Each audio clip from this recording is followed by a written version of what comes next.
Hello boys and girls, I hope you're ready for bed and your new story. In your pyjamas, brushed your teeth. I'm wearing new pyjamas and they're so comfy.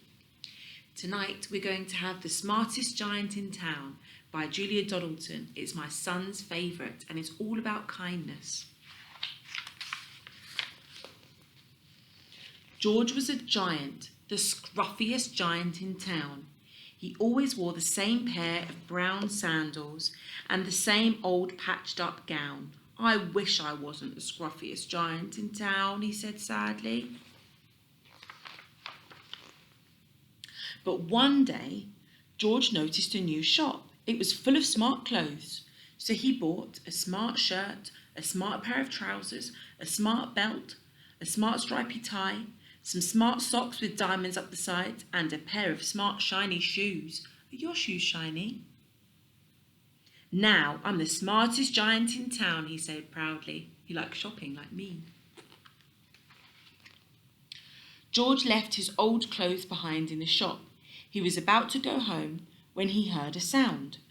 On the pavement stood a giraffe who was sniffing sadly. What's the matter? Asked George. It's my neck, said the giraffe. It's so very long and so very cold. I wish I had a long warm scarf.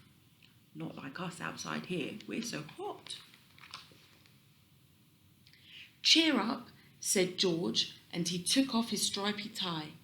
It didn't match my socks anyway, he said, as he wound it round and round and round the giraffe's neck.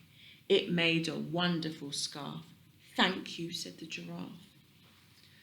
As George strode towards home, he sang to himself, my tie's a scarf for a cold giraffe, but look me up and down, I'm the smartest giant in town.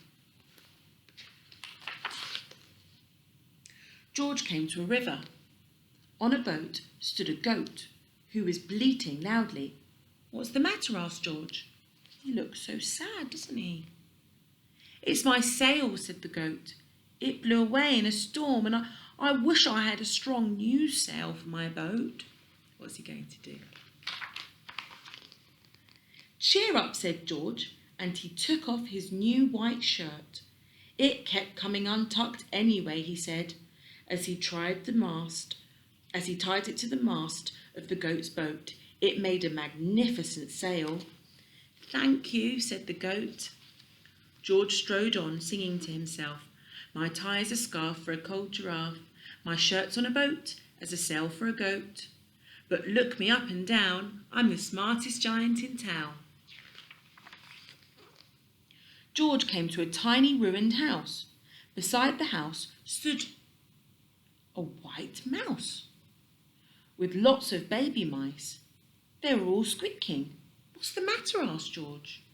It's our house, squeaked the mother mouse. It burned down and now we have nowhere to live. I wish we had a nice new house. Cheer up, said George, and he took off one of his shiny shoes. It was giving me blisters anyway, he said. As the mouse and her baby scrambled inside, the shoe made a perfect home for them. Thank you, they squeaked. George had to hop along the road now, but he didn't mind.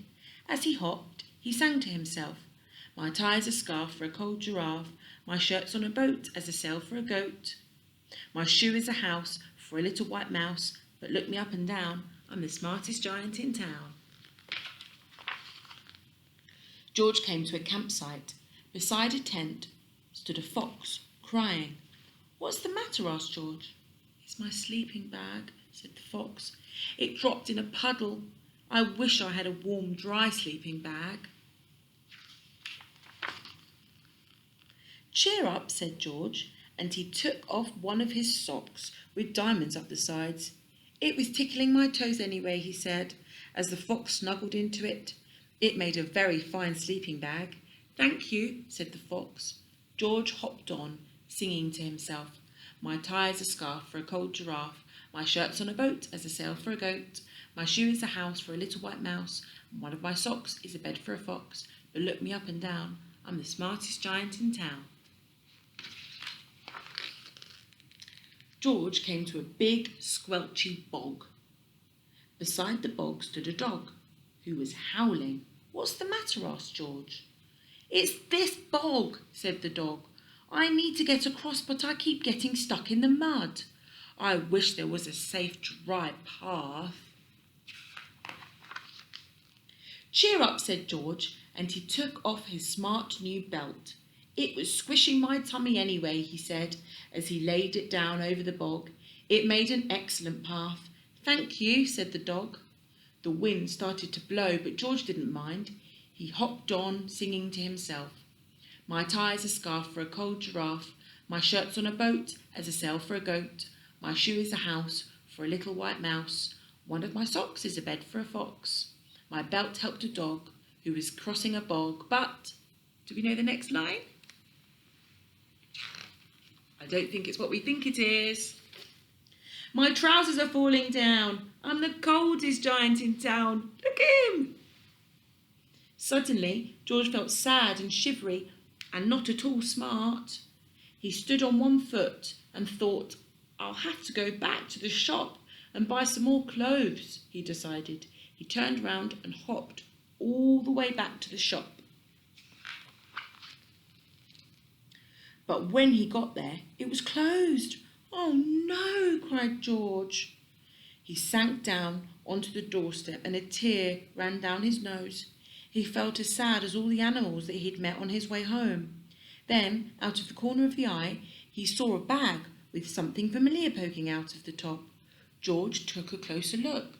"My gown," he yelled. "My dear old gown and sandals." George put them on. They felt wonderfully comfortable. "I'm the cosiest giant in town," he cried, and he danced back home along the road. He's happy. Outside his front door stood all the animals that he'd helped. They were carrying an enormous present. "Come on, George," they said, "open it."